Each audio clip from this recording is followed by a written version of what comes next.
Tiago, capítulo 5, os versículos 12 ao 20. Ouçamos então a palavra de Deus que nos fala assim: acima de tudo, porém, meus irmãos, não jureis nem pelo céu, nem pela terra, nem por qualquer outro voto. Antes seja o vosso sim, sim, e o vosso não, não, para não cairdes em juízo. Está alguém entre vós sofrendo? Faça oração. Está alguém alegre? Cante louvores. Está alguém entre vós doente? Chame os presbíteros da igreja, e esses façam oração sobre ele, ungindo com óleo em nome do Senhor. E a oração da fé salvará o enfermo, e o Senhor o levantará. E se houver cometido pecados, ser-lhe-ão perdoados.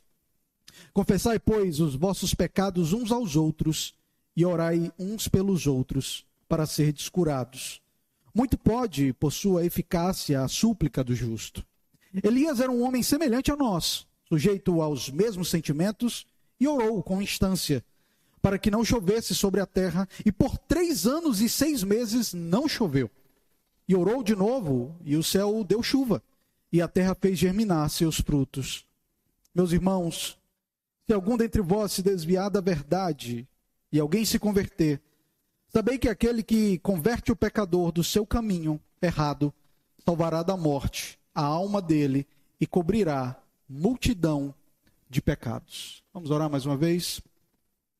Senhor, mais uma vez nós te agradecemos pelo privilégio de cultuá-lo e de podermos ouvir a tua voz por meio da tua palavra. Nós rogamos, Senhor, que o Senhor tenha misericórdia de nós, nos dê clareza e compreensão nessa porção da tua palavra e que nós possamos nos apropriar desse texto como sendo o alimento para a nossa alma.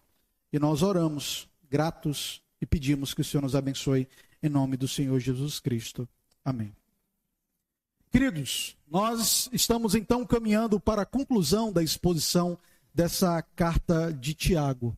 Nós vimos como que Tiago ele é extremamente prático aqui. Ele dá diversas orientações sobre como lidar com provações, sobre como lidar com uma condição de pobreza, sobre como lidar com a realidade de que temos na palavra de Deus o espelho, a lei de Deus, mostrando os nossos pecados. Esse texto nos fala também como que nós deveríamos pensar a respeito do nosso futuro, como que aqueles que querem ser mestres devem se portar. Por meio dessa carta, Tiago até mesmo fala do juízo iminente de Deus por parte daqueles que subjugam os pobres servos de Deus que estavam vivendo ali no primeiro século. Nós vimos também como que Tiago, na última sessão, encoraja os seus leitores a aguardarem pacientemente a vinda do Senhor Jesus Cristo, porque ela é iminente. Entre a primeira e a segunda vinda do Senhor Jesus Cristo, há sim um tempo. Mas nós devemos estar certos de que o dia da colheita haverá de chegar. Pois então, chegamos na parte final aqui da carta. E Tiago parece que junta nessa pequena sessão algumas instruções gerais, finais, que ele quer passar para os seus destinatários. São orientações claras, rápidas, objetivas e extremamente relevantes para nós ainda hoje. Nós podemos perceber basicamente nessa sessão 3 aspectos da vida cristã sendo abordados aqui. Poderíamos transformar em cada uma dessas sessões em um sermão à parte. Entretanto, para otimizar o nosso tempo, nós vamos trabalhar os 3 assuntos de uma só vez nessa noite. Nós conseguimos ver, por exemplo, sobre esses 3 aspectos da vida cristã, que em primeiro lugar, no versículo 12, ele fala como que o cristão deve lidar com juramentos, a necessidade que eventualmente nós temos de fazer juramentos. A segunda parte do nosso texto, os versículos 13 até o 18, a seção maior aqui desse texto, Tiago fala só sobre oração, como nós devemos nos portar em relação à oração. E aqui há um texto muito polêmico a respeito do uso de óleo sobre enfermos, e nós vamos ter que elaborar e falar bastante a respeito disso para entendermos biblicamente sobre o que ele quer falar aqui. E a terceira e última parte, os versículos 19 a 20, onde Tiago nos ensina a como lidar com pessoas desviadas. Um assunto muito pertinente também para nós. Claro, toda a palavra de Deus é pertinente, mas por meio desse texto nós saberemos melhor o que o Senhor requer de nós a lidarmos com pessoas descrentes. Pois então, vejamos a primeira parte do nosso texto, versículo 12, quando Tiago começa a nos ensinar a respeito de juramentos. O versículo 12 começa falando assim: acima de tudo, porém, meus irmãos, não jureis nem pelo céu, nem pela terra, nem por qualquer outro voto, antes seja o vosso sim, sim, e o vosso não, não, para não cairdes em juízo. Nós podemos perceber aqui que Tiago está fazendo uma orientação vinculada àquilo que ele havia falado anteriormente. Percebem que tem uma conjunção aqui? Ele diz, porém. Então, essa conjunção mostra claramente que ele não está rompendo abruptamente com o raciocínio daquilo que ele acabou de falar anteriormente, nos versículos 7 até o 11, quando ele fala da importância da paciência enquanto o Senhor Jesus Cristo não volta. Nós vemos ainda aqui nesse texto, que eles estavam sendo subjugados por ricos opressores, é o que nós vemos nos versículos 1 até o 6 do capítulo 5, e então, diante desse contexto, continuando a sua orientação para o seu público, Tiago fala, acima de tudo. É como se ele estivesse falando assim, olha, estou dando essa orientação para vocês, para que vocês sejam pacientes em meio às provações, mas eu quero especialmente dar um conselho para vocês, que vocês devem ficar atentos. E o conselho que Tiago dá nesse momento que eles estavam passando de provação é: não jurem, não jurem. Bem, essa orientação se deu provavelmente pelo fato de que em meio ao sofrimento eles estavam enfrentando problemas que poderiam levar eles a fazerem juramentos precipitados. Geralmente quando nós passamos por situação difícil, ou nós estamos bem apavorados, é quando nós falamos mais besteira. É quando tomamos as piores decisões da nossa vida. Por isso que eu sempre falo assim, não seja precipitado, porque quando a gente dá uma palavra em relação à coisa, principalmente quando a gente não está muito bem, quando nós estamos passando por um momento difícil, geralmente a gente faz besteira. Então o Tiago dá mais uma vez essa orientação que ele deu anteriormente a respeito do cuidado com a fala. Cuidado com as palavras de vocês, não apenas para não falar mal dos outros, não apenas para não julgar os outros, mas principalmente para estabelecer uma palavra firmada a respeito de alguma coisa. Bem, por que tratar desse assunto com tanta seriedade? Como dizendo, acima de tudo. Bem, queridos, geralmente os juramentos que fazemos, eles são em nome de Deus. Por exemplo, quando nós vamos até um voto de casamento, é um juramento diante de Deus. Ou, por exemplo, quando uma pessoa vai ser ordenado pastor, presbítero ou diácono, é um juramento que é feito não apenas diante da igreja, mas diante do Senhor. Meus queridos, diante disso, fazer um juramento e não cumprir, é o mesmo que quebrar o terceiro mandamento. Falar o nome de Deus em vão. E é por isso que quando nós fazemos votos, quando nós estamos com a cabeça atrapalhada, geralmente nós tendemos a fazer besteira. Deixa-me dar um exemplo para ficar bem claro para vocês. Imagine aquela moça que está na igreja, esperando alguém para casar, e a gente sabe que está difícil, né? Se está difícil para os meninos, imagina então para as nossas meninas, para as mulheres da igreja. O tempo vai passando, o desespero começa a bater, e aí então, em meio ao desespero, muitas irmãs tomam a pior atitude, pegam o cara mais atrapalhado da igreja e casa. O fato é, quando nós estamos preocupados, quando nós não estamos bem, debaixo de perseguição, nós fazemos juramentos sem pensar direito no juramento que nós estamos fazendo. E Tiago disse, lembrem-se que todo juramento que você faz diante de Deus. Cuidado para não falar nenhuma besteira ou fazer nenhum compromisso quando você está passando sobre algum momento de pressão. Aqui claramente Tiago está ecoando uma fala do Senhor Jesus Cristo, que está lá em Mateus 5, 33 a 36, que ele diz o seguinte: também ouvistes que foi dito aos antigos, aqui o Senhor Jesus Cristo explicando a lei para o povo ali dos seus dias.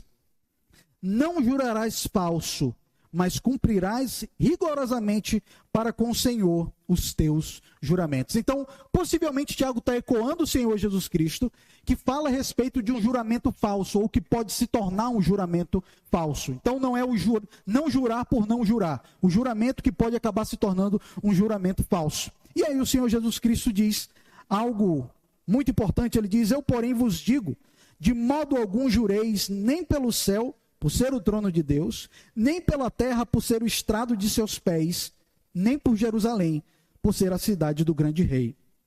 Nem jureis pela tua cabeça, porque não podes tornar um cabelo branco ou preto. É importante deixar claro que Tiago e o Senhor Jesus Cristo não estão condenando qualquer tipo de juramento, porque há momentos na nossa vida que nós somos chamados, seja no aspecto civil, seja no aspecto eclesiástico, assim fazemos alguns juramentos, como eu citei, nós fazemos juramentos no casamento, em ordenação, mas também todo homem brasileiro precisa jurar a bandeira. É um dever cívico. O que ele está fazendo aqui é condenando o falso juramento, o juramento que é feito em nome de Deus e que é quebrado logo depois. Tiago ainda fala que esse juramento, ele não deveria nem ser pelo céu, nem pela terra, nem por qualquer outro voto. Pois bem, por que Tiago está falando isso? Bem, como maneira de burlar a ideia de que eu não posso falar o nome de Deus em vão, muitas pessoas ali no primeiro século criaram alguns mecanismos para poder fazer um juramento, ainda que não fosse pelo nome do Senhor. Aí as pessoas dizem assim: eu juro pelo céu tal coisa, ou eu juro pela terra, ou eu juro por qualquer outra coisa, ou eu juro por fulano mortinho. Já viu gente que faz esse tipo de juramento? Então as pessoas faziam juramentos absurdos. E Tiago diz: não jurem por nada, nem por Deus, nem por Jerusalém, nem pelo céu, nem pela terra, por absolutamente nada. Ele fala então: antes seja o vosso sim, sim, e o vosso não, não. Ou seja, seja uma pessoa íntegra com a sua palavra. As pessoas não precisam que você jure alguma coisa que você está falando a verdade. A palavra do crente, ela precisa ser tal como a palavra do Senhor Jesus Cristo. Tudo quanto o Senhor Jesus Cristo falou, ele cumpriu e tem cumprido. A mesma coisa é o crente. Nós não podemos dizer uma coisa e depois falar o contrário ou fazer o contrário. Nós somos chamados diante de Deus a expor ou sermos caracterizados por essa mesma qualidade do Senhor Deus e do Senhor Jesus Cristo. Ele fala a verdade e nós falamos a verdade. Se ele diz sim, é sim. Se ele diz não, é não. E aqui Tiago não está falando de ser intransigente, tá? Pessoa cabeça dura, que não consegue repensar a respeito de alguma coisa. Aqui certamente também ele está ecoando Salmo 15. Aquele que habita no Monte Santo do Senhor é aquele que jura, ainda que tenha dano, ele não volta atrás. Ele é íntegro. Claramente essa é uma característica do Messias, daquele que habita na presença de Deus. Então, ele fala isso também ecoando a frase do Senhor Jesus Cristo em Mateus 5:37. Seja, porém, a tua palavra sim, sim, não, não. Só que o Senhor Jesus Cristo faz uma observação ainda que Tiago não apresenta aqui. Ele diz: o que disso passar vem do maligno. O que é exatamente que passa do sim, sim, não, não? É a mentira. E quem é o pai da mentira? O diabo. Então ele está falando que todas as vezes que nós falamos alguma coisa, fazemos o compromisso e não cumprimos aquilo que falamos, nós começamos a parecer com o diabo. E não com Deus. E não com Cristo. Então, ao invés de ficar jurando por coisas diversas, eles deveriam ser conhecidos pelo compromisso de falar a verdade apenas com isso. Queridos, vemos tantos crentes ou pessoas que são membros de igreja mentindo e desonrando o seu compromisso. O compromisso de falar e cumprir o que fala deve ser uma das marcas do crente. Pessoas que simplesmente rompem com seus votos que fazem no dia que fizeram a sua pública profissão de fé e abandonam o evangelho. Pessoas que abandonam o juramento que fizeram no dia do casamento e abandonam o seu casamento. Traem a pessoa, abandonam a pessoa com quem casou. E o que nós vemos muito é isso, queridos. As pessoas, infelizmente, não confiam mais nas palavras do crente. Eu escutei de uma época em que quando um crente chegava numa cidade, ia numa mercearia e tinha aquele caderninho que ia anotando para depois pagar no início do outro mês, os crentes eram extremamente respeitados, porque eles honravam o pagamento. O crente é uma pessoa ilibada, de caráter ilibado. Infelizmente, queridos, não é mais a realidade hoje. Hoje, na verdade, é o contrário. Quando fala de igreja, um gerente de banco se arrepia. Quando fala de igreja, um dono de um mercado se arrepia, com medo de tomar um grande prejuízo. E Tiago diz, não jurem, seja a vossa palavra sim, sim, não, não. E o motivo é tão importante que eles não deveriam jurar, porque ele fala assim, para não cairdes em juízo. O ponto aqui de Tiago é, cada juramento que nós fazemos e não cumprimos esse juramento, no dia do juízo, no dia de Cristo, ele vai requerer isso de nós. Cada fala que nós proferimos e que nós não cumprimos, o Senhor vai requerer isso de nós. Então, queridos, na continuação do texto, dos versículos 13 até o 18, Tiago continua a sua orientação aos seus destinatários. Vemos um destaque nesses versículos para a necessidade da vida de oração. E nós podemos perceber, basicamente, 3 orientações que provavelmente Tiago queria corrigir as atitudes erradas que geralmente temos. Como, por exemplo, corrigir a nossa incredulidade na doença e também a nossa ingratidão quando nós estamos passando por um momento de alegria. Vejam comigo então como que Tiago realinha ou nos explica como deve ser a nossa vida de oração. Versículo 13.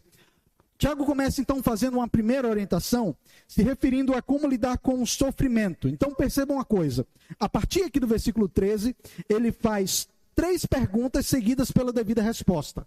Tá acontecendo isso? Faça tal coisa. Está acontecendo isso? Faça tal coisa. 3 vezes ele faz isso, eu quero ver agora de maneira inicial isso com vocês.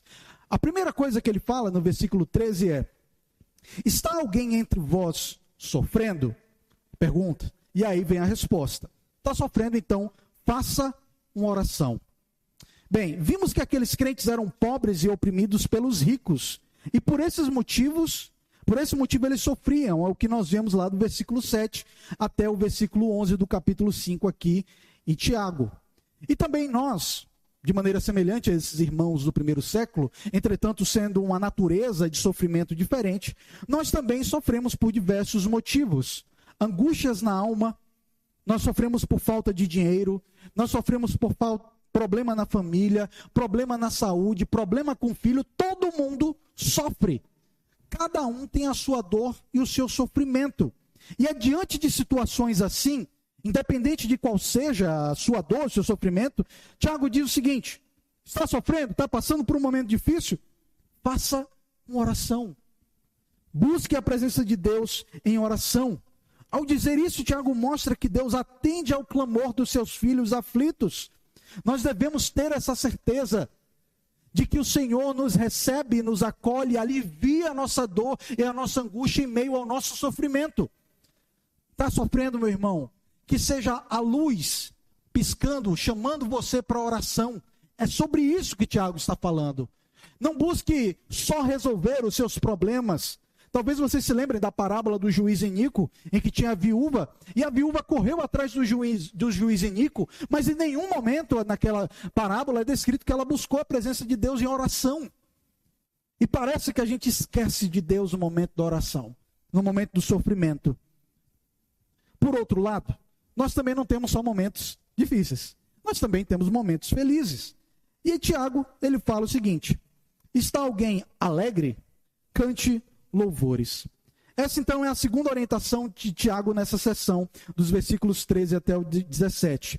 Ele mostra que a vida do crente não é marcada só por sofrimento, mas também por momentos alegres. E a forma como é indicada para manifestarmos essa alegria é através de cântico de louvor. Como somos rápidos em reclamar no sofrimento, mas muito lentos de louvar a Deus em gratidão. E Tiago deixa bem claro aqui que buscar a presença de Deus não se dá só no momento do sofrimento.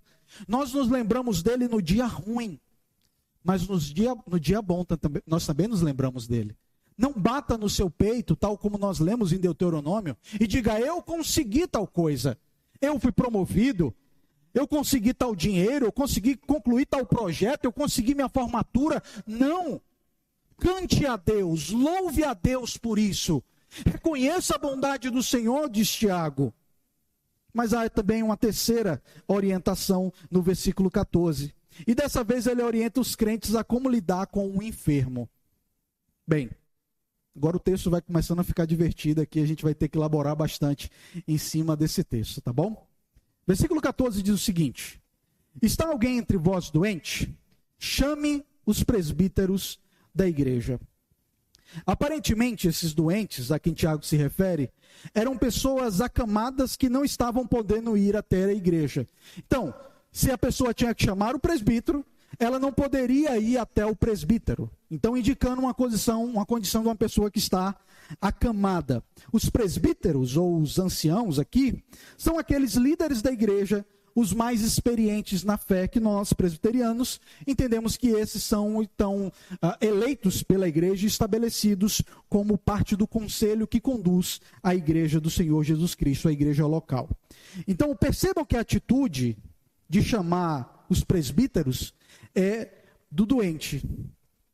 Você está doente? Chame o presbítero. Queridos, um dos problemas que a gente tem é que, principalmente quando se fala de pastor, a gente pensa que o pastor ele tem algum tipo de dom sobrenatural de saber que as pessoas estão doentes. Sabe, algum espada justiceira, sei lá, alguma coisa assim. Que ele consegue saber exatamente quando você não está bem. E pastor não tem isso, meu irmão. Então, claramente o que Tiago está dizendo é que quando não está bom para você, se você está doente, você que tem que falar para o presbítero. É você que tem que falar para o pastor. Procure o pastor. Procure o presbítero. Tanto o docente como o regente. E também não pense, queridos, que a visita do pastor é mais importante do que a dos presbíteros. Porque ele fala, chama os presbíteros, e eu sou um dos presbíteros da igreja. É claro que minha dedicação é exclusiva ao ofício de cuidar da igreja, mas cada presbítero é chamado pelo Senhor para visitar os enfermos, para saber do sofrimento dos irmãos. Esse é um dos papéis dos servos de Deus que conduzem a igreja, mais do que qualquer aspecto administrativo ou qualquer outra coisa. Se as pessoas da igreja estão sofrendo, elas devem chamar o pastor e os presbíteros, sendo um pastor, o presbítero junto com os demais, parte do concílio, parte do colegiado. Então, não fique depois reclamando que você ficou doente e não foi visitado em nenhum momento. Mande uma mensagem, ainda mais hoje tem um WhatsApp. É muito fácil. Manda uma mensagem, pastor, eu preciso de uma visita. Se o senhor puder vir aqui com os presbíteros, orar por mim, orar comigo, me dar uma palavra de encorajamento, certamente, nem eu, nem nenhum dos presbíteros aqui da nossa igreja irá se negar a fazer esse tipo de visita. Então Tiago diz que o que os presbíteros devem fazer. Tiago diz o seguinte: e estes façam oração sobre ele, ungindo com óleo, em nome do Senhor. Queridos, só uma pequena observação. Essa é uma das maravilhas de pregar expositivamente sequenciado. Porque esse seria um texto que naturalmente ocorreria dele. Porque você tem que cavucar aqui. Você estuda uma coisa, lê um livro, lê outro. O que está falando aqui? Mas a beleza de você pregar sequenciado é que não tem texto que seja abandonado no meio do caminho. A igreja é ensinada a respeito de qualquer assunto que a palavra fala. E nós precisamos entender sobre o que está falando aqui. Orar pelo rebanho, e de maneira especial pelos enfermos, faz parte então do chamado dos presbíteros. E o texto diz que eles deveriam orar e ungir o enfermo com óleo em nome do Senhor. Bem, nós precisamos elaborar um pouco em cima disso.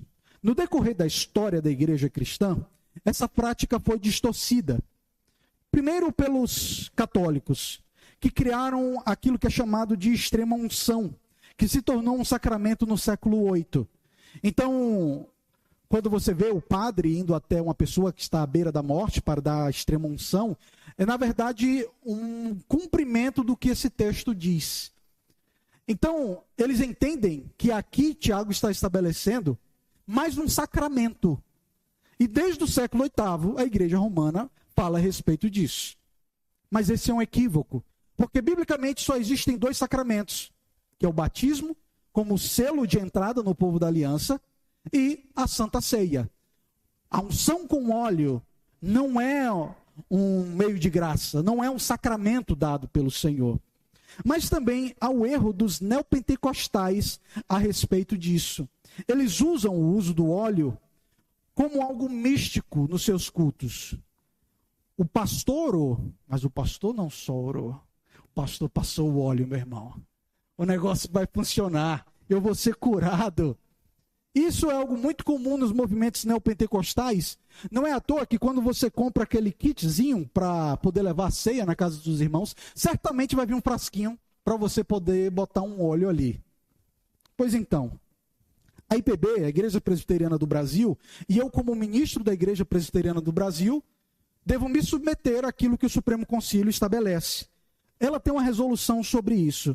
Deixe-me ler. É uma resolução do Supremo Concílio de 2018, onde ele fala o seguinte. Eu vou ler só as partes da resolução, porque o documento é longo e extenso. O documento afirma o seguinte, que o Supremo Concílio determina aos pastores e presbíteros que não unjam pessoas ou objetos com óleo durante cultos de qualquer natureza, públicos ou em casa, quer sejam reuniões ou encontros em qualquer lugar.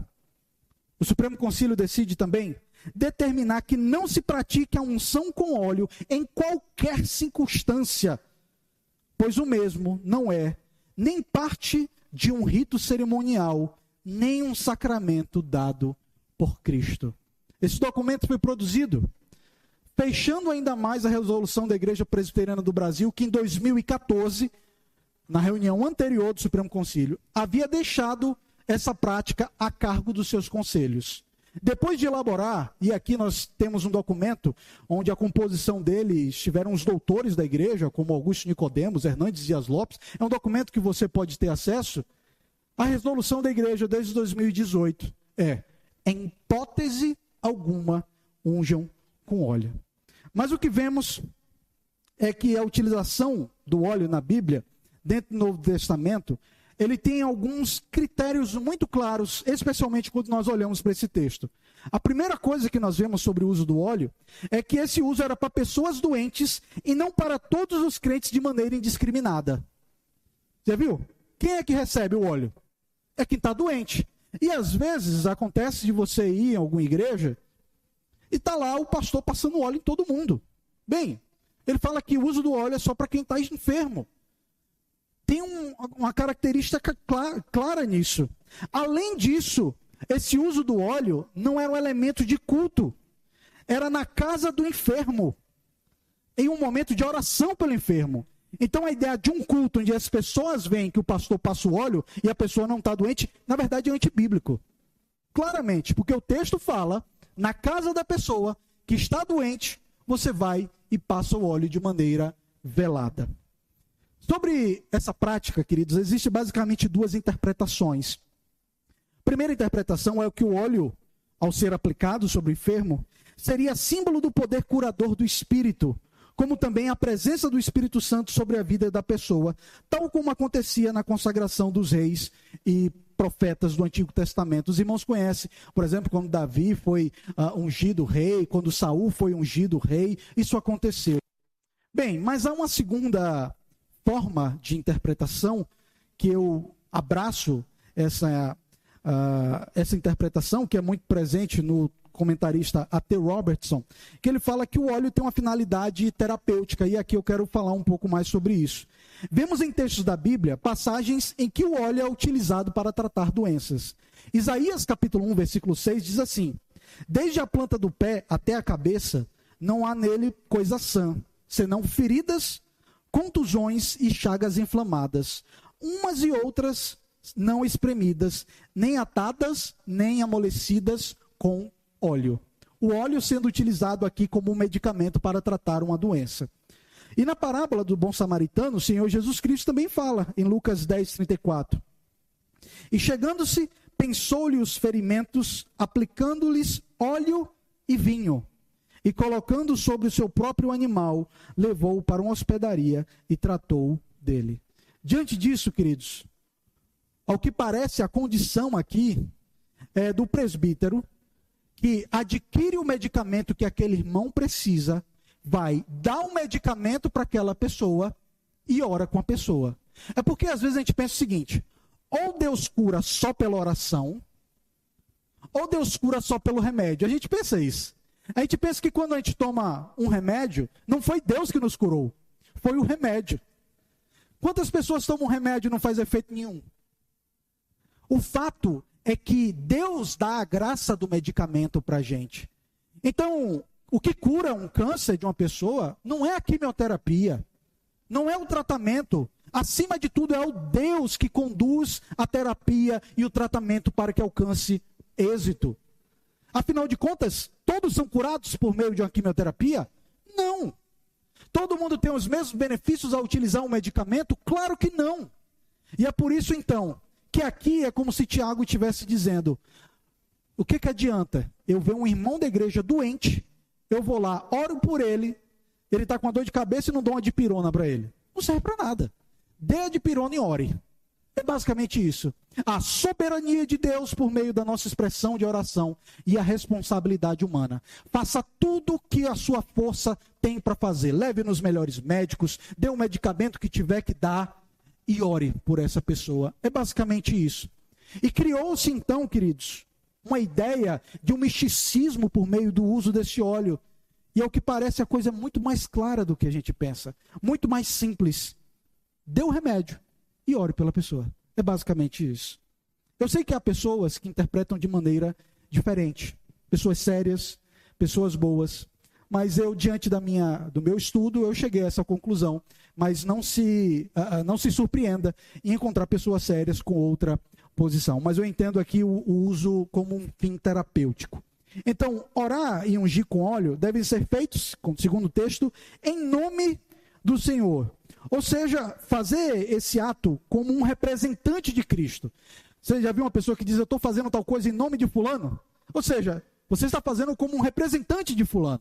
Então, quando você leva o óleo, o presbítero leva o óleo, dá um medicamento para a pessoa, ela faz isso em nome do Senhor Jesus Cristo, com a autoridade que vem do Senhor. E podemos ver nesse texto, então, que não há nenhuma autorização para que, por iniciativa dos pastores, seja utilizado o óleo no culto público. Então, continuando o nosso texto, no versículo 15, Tiago descreve as consequências desse procedimento para com o doente. Versículo 15 diz: e a oração da fé salvará o enfermo. Percebam que aqui, ele fala que o que salva o enfermo não é o óleo. Viu? Que as pessoas pensam: não, mas não usou o óleo, pastor. Se tivesse usado o óleo. Quando o mais importante, segundo Tiago, é a oração da fé. O que vai fazer efeito, o que vai mudar a vida do enfermo, é a oração da fé. É isso que vai salvar o enfermo. E aqui não é a ideia de salvar da questão soteriológica, tá? A palavra ela tem um campo semântico grande que pode se referir a curar ou tirar aquela pessoa da condição de morte, tá? Então, é a oração da fé que vai mudar a saúde daquela pessoa. Claramente ele fala do cuidado que Deus tem conosco por meio da oração da fé dos presbíteros da igreja. E é por isso que é tão importante, tanto eu como os presbíteros, orarmos pelos enfermos. É a oração da fé dos presbíteros, dos pastores da igreja. Por meio dessa oração, Deus dá livramento ao povo dele. Então o nosso papel é tal como o de Moisés, irmãos. Eu falo aqui de maneira muito especial para os meus presbíteros, a quem eu amo grandemente. Enquanto você estiver ajoelhado orando pela sua igreja, essa igreja fica de pé. Os irmãos são curados. Deus abençoa o povo dele. Vocês são chamados para isso. Não coloquem o papel principal de vocês de lado, achando que o papel de vocês é só administrativo. Não, o papel de vocês é pastorear, de cuidar, de orar pelo povo diariamente, especialmente pelos enfermos, especialmente por aqueles que sofrem. Lembram-se? Os diáconos foram estabelecidos porque Os apóstolos não queriam deixar a oração e a palavra. E vocês não devem deixar a oração e a palavra por absolutamente nada. Orem pelos enfermos. E por fim, ele diz, e o Senhor levantará o enfermo. Vejam, não é a oração que levanta o enfermo. É o Senhor que escuta a oração. É Ele que faz a grande ação. Isso mostra também que é segundo a vontade do Senhor que um doente é curado ou não. Então, claramente, apesar dos presbíteros terem esse papel, é o Senhor que dá êxito ou não para aquele pedido do oficial. E ainda é dito no final do versículo 15, e se ele houver cometido pecados, ser-lhe-ão perdoados. Aqui o negócio fica complicado, porque parece que aqui ele está sustentando a ideia do confessionário, né? Então, desse texto que os católicos defendem a ideia da confissão, de chegar lá no confessionário e falar dos seus pecados. Então vejam que é um texto, apesar de pequeno, tem muita coisa para ser extraído aqui, né? Antigamente tinha um programinha chamado WinZip, que você, né, ia zipando os arquivos e depois você ia tirando tudo. E aqui nesses 2 versículos você tem que descompactar esse tanto de informação aqui que é importante para a vida da igreja. Então, ele disse, se a pessoa tiver cometido pecado, ser-lhe-ão perdoados. Provavelmente aqui, essa visita dos presbíteros era um momento também marcado pela busca de perdão pelos pecados na vida do doente e da certeza do perdão de Deus. Isso mostra claramente que o cuidado que era feito pelos presbíteros, ele passava de além de dar o medicamento e só chegar lá e orar. Passava também por um momento de tratar a vida da pessoa. Veja, não necessariamente qualquer doença ela é consequência de um pecado. Nós sabemos isso pelo caso de Jó. Né? Perguntaram para o Senhor Jesus Cristo, esse homem aqui está nessa condição porque ele pecou ou porque os seus pais pecaram? Não é isso? Então, mas o ponto aqui que ele quer falar claramente é que muitas vezes aquele momento de fraqueza física, ele é usado por Deus para uma restauração espiritual. Deixe-me esclarecer isso. Eu já fui visitar pessoas que haviam estado na presença de Deus e em um dado momento ela abandonou os caminhos do Senhor. E se perdeu mesmo. E eu pude visitá-la no hospital toda quebrada, destruída pelas consequências do seu pecado. E Deus usa por diversas vezes esse momento para que o ouvido dos presbíteros seja um momento de pública confissão de pecados. Para que a pessoa escute e possa então ser restaurada, receber uma palavra de ânimo, de perdão, de misericórdia da parte de Deus. Quando nós visitamos o enfermo, queridos, nós não devemos nos preocupar só com o corpo daquele enfermo, mas cuidar do espírito dele, do coração, da alma daquela pessoa que está enferma. E é dentro desse contexto que Tiago fala no versículo 16. Confessai, pois, os vossos pecados uns aos outros e orai uns pelos outros para serdes curados. Muito pode, por sua eficácia, a súplica de um justo. Bem, esse texto também é utilizado muito pelos conselheiros bíblicos, da importância de termos alguém, uma pessoa séria e que pode nos ouvir, que pode nos dar conselho. É como se ele estivesse falando para aqueles que estão enfermos: aproveitem o momento da fraqueza física para cuidar da vida de vocês. Ele diz: confessai os vossos pecados uns aos outros. Uma das formas que Deus nos deu foi o apoio dos nossos irmãos. E de maneira especial, os presbíteros da igreja. E aqui, queridos, me perdoem por diversas vezes estar fazendo observações claras para os nossos presbíteros, porque o texto requer isso. Queridos, uma confissão de pecado deve ser o tipo de coisa que a gente guarda e leva para o túmulo. Pastor e presbítero deve escutar algumas confissões de pecado e levar para dentro do túmulo. Porque é algo particular da pessoa. Se você não consegue segurar a língua, não é legal. Não é bom. Porque você vai acabar expondo o pecado das pessoas. Alguns irmãos estão em debilidade física e encontram em você, presbítero, a confiança de dizer: eu estou passando por isso, eu estou sofrendo por isso, eu cometi tal pecado. Ore por mim para que Deus me restaure. Por isso que ele diz: confessem uns aos outros. E perceba que essa confissão não tem nada a ver com a confissão católica. É uma confissão de um irmão, de um para com o outro. E então, essa confissão de pecados, que não tem nada a ver com a confissão católica, deveria ser acompanhado pela seguinte orientação: e orai uns pelos outros para serdes curados. Então, a cura tanto física como espiritual dos irmãos enfermos. Então, Tiago faz o seguinte encorajamento para essa oração: muito pode, por sua eficácia, a súplica de um justo. O justo aqui não é aquele que é perfeitinho. Se eu estou bem, se eu estou caminhando direitinho, não fiz uma besteira, pronto, eu sou justo. Não, o justo aqui é aquele que foi justificado.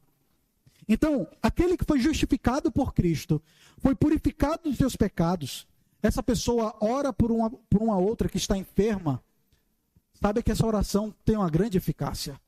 E o justo aqui não é só o presbítero, tá? Não é só o pastor. Você, meu irmão, você foi justificado.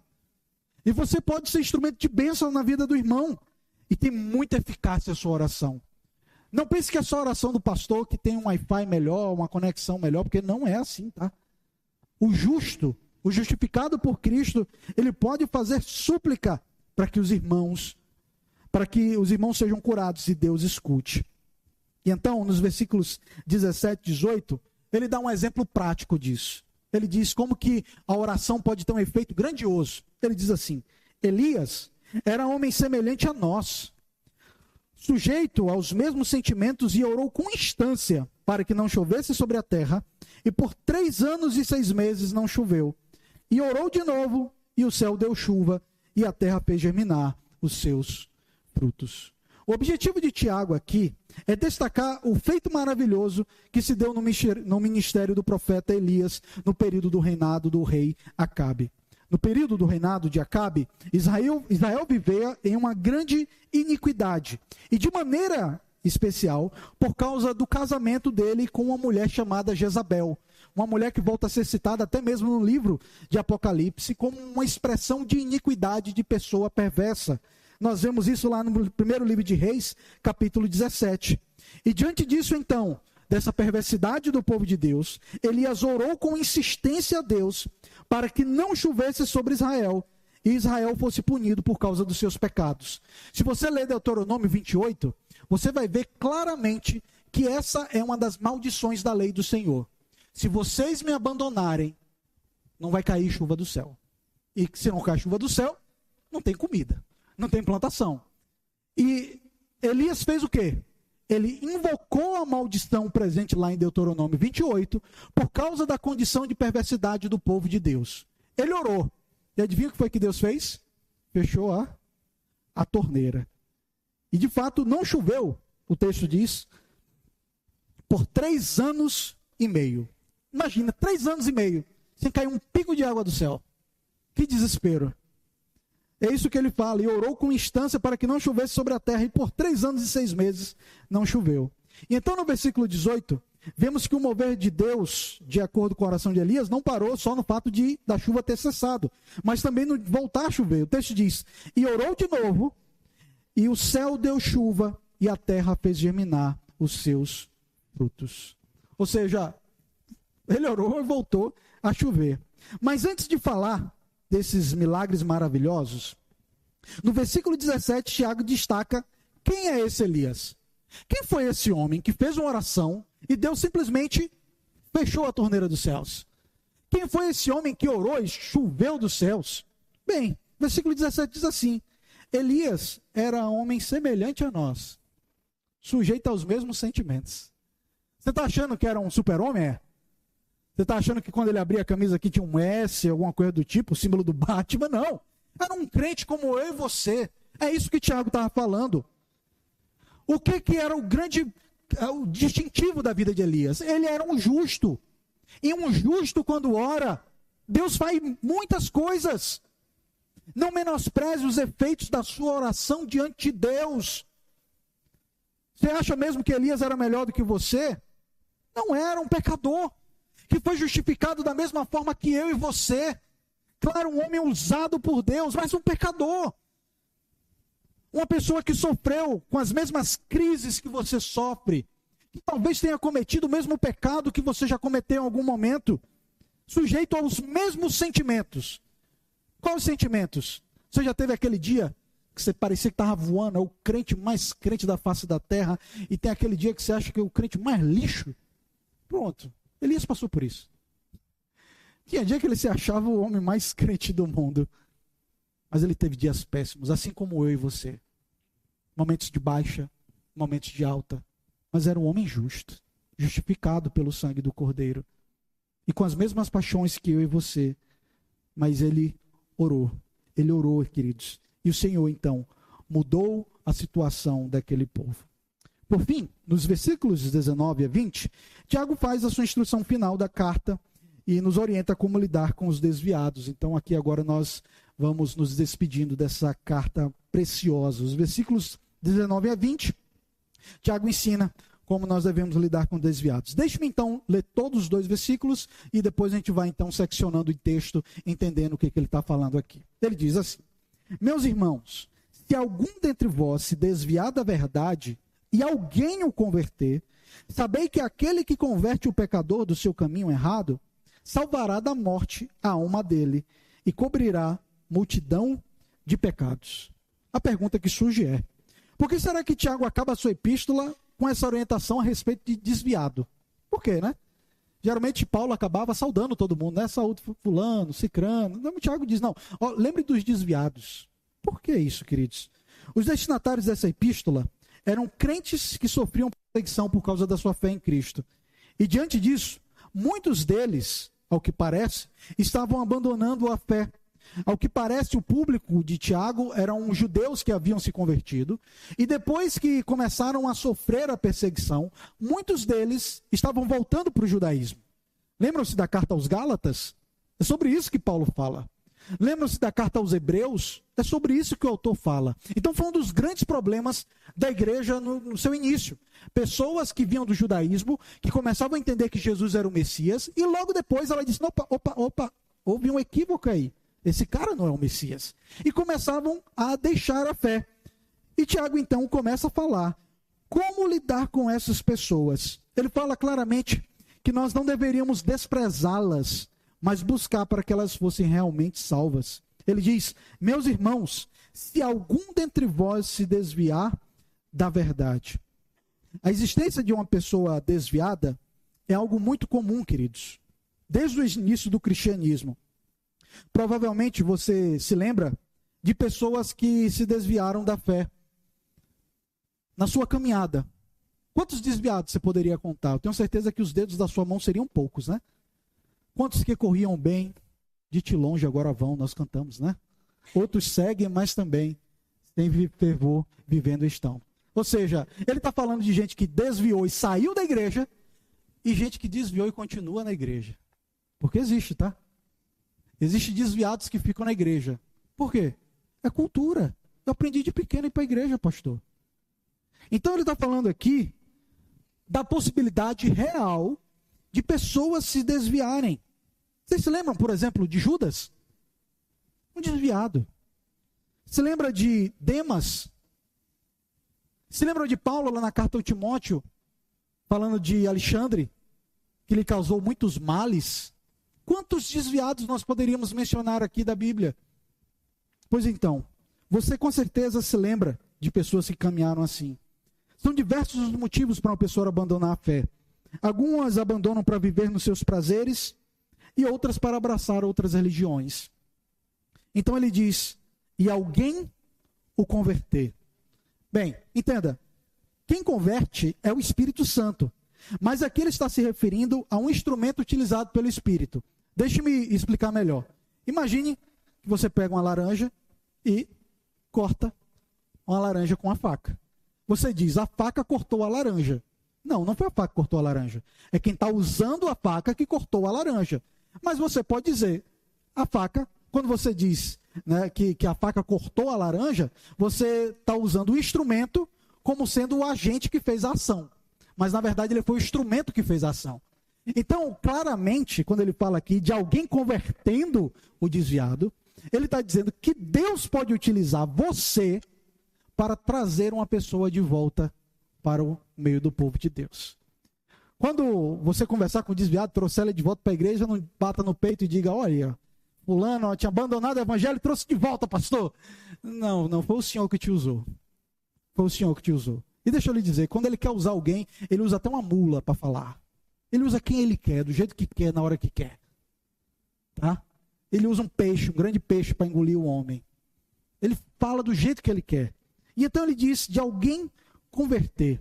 Aqui é como se alguém da igreja, mesmo diante do abandono na fé, por parte de uma pessoa, evangelizasse ela na esperança da sua verdadeira conversão. E no versículo 20, ele encoraja a buscar a conversão de uma pessoa desviada, falando duas coisas. Ele dá dois motivos para buscarmos aqueles que estão desviados.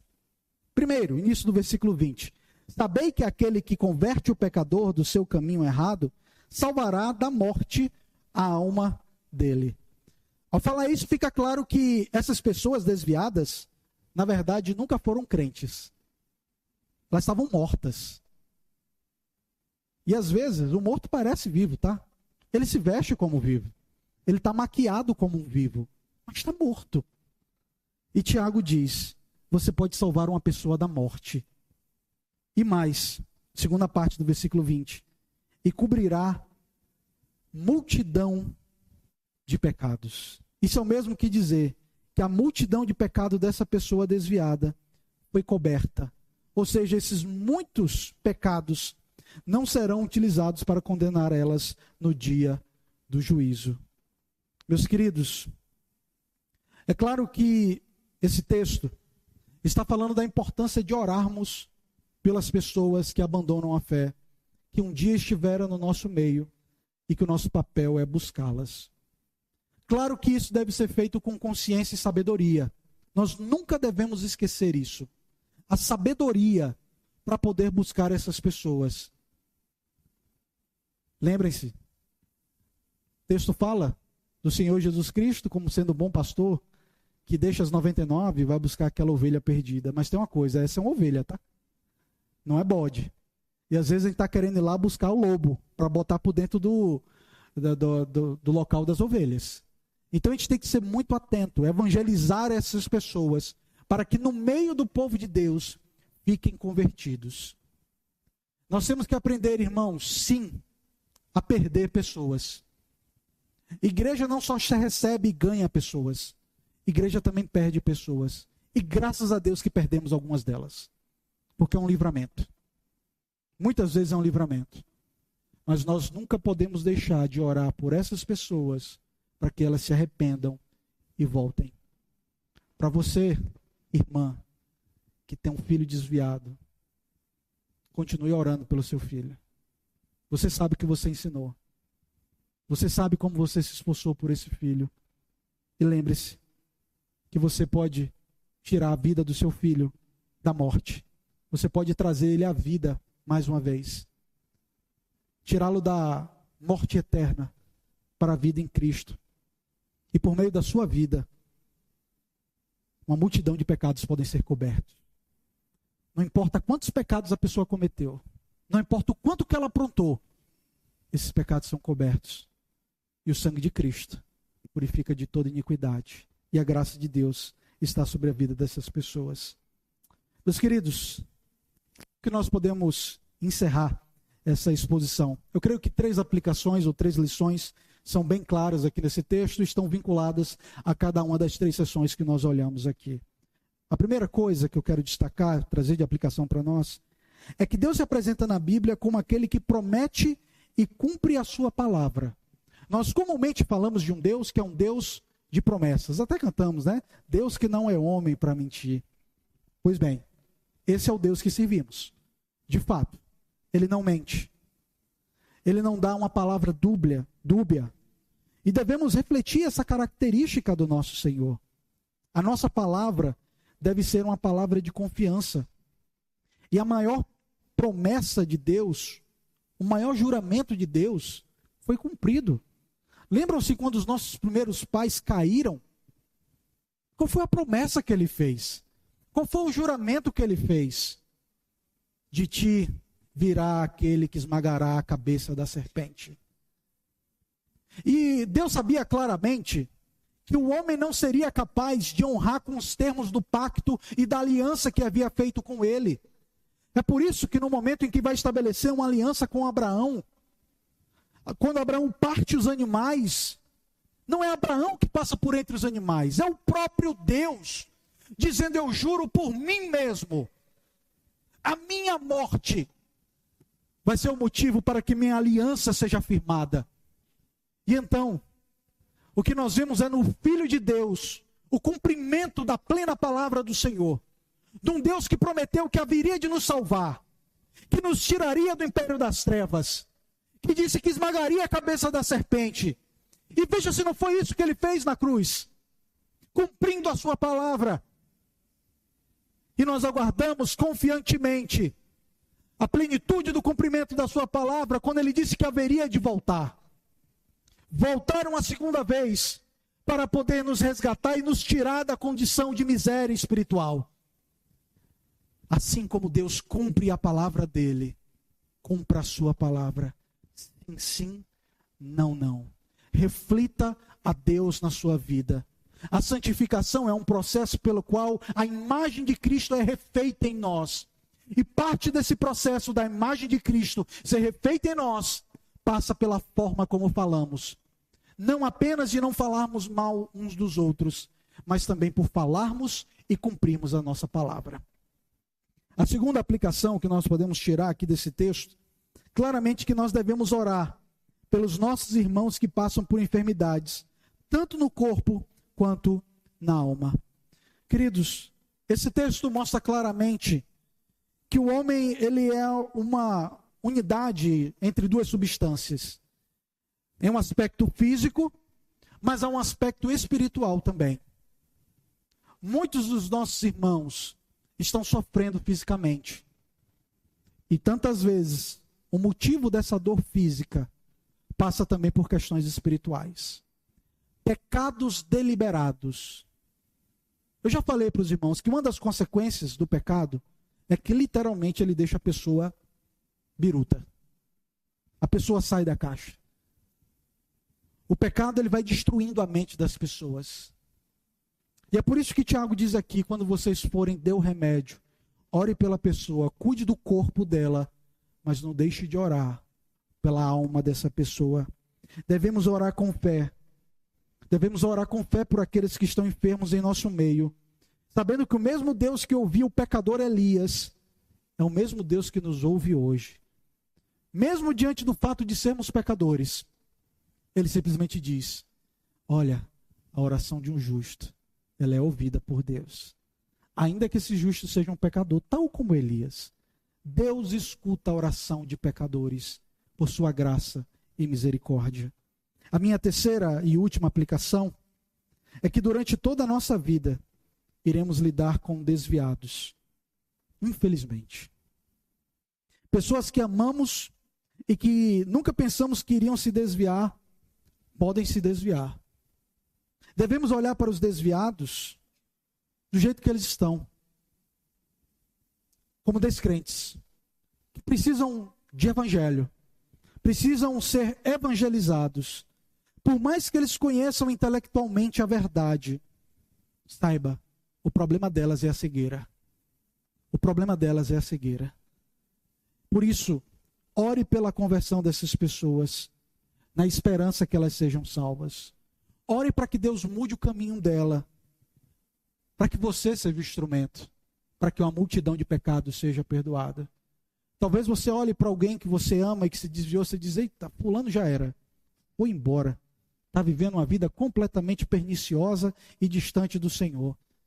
Mas deixa eu lhe falar de um Cristo que sabe cobrir uma multidão de pecados.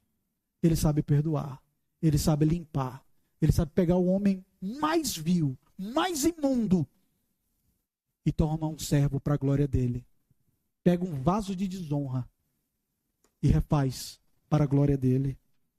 Infelizmente, queridos, nós falamos de desviados e sempre lembramos daqueles que abandonaram a igreja. Mas nunca se esqueçam que, infelizmente, existem os desviados que permanecem vivendo no meio da igreja. Pessoas que vêm todo domingo, mas que durante a semana a sua vida é completamente reprovável. Que juram dolosamente. Que vivem imoralidade sexual. que praticam todo tipo de imoralidade e vêm para dentro da igreja, estão simplesmente desviadas. Devemos orar pela salvação dessas pessoas também. E não se enganem, o desviado que permanece na igreja, ele consegue ser visto, tá?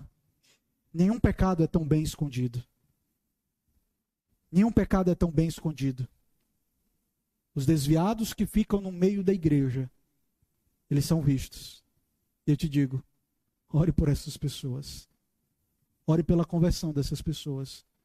Não pense que uma pessoa por estar no hall de membros e ser chamada por irmão é de fato um crente. Por isso, ore para que a multidão de pecados dessa pessoa seja perdoada. E de fato ela tenha um encontro com Cristo, com o Salvador que perdoa. Que o Senhor nos abençoe, queridos.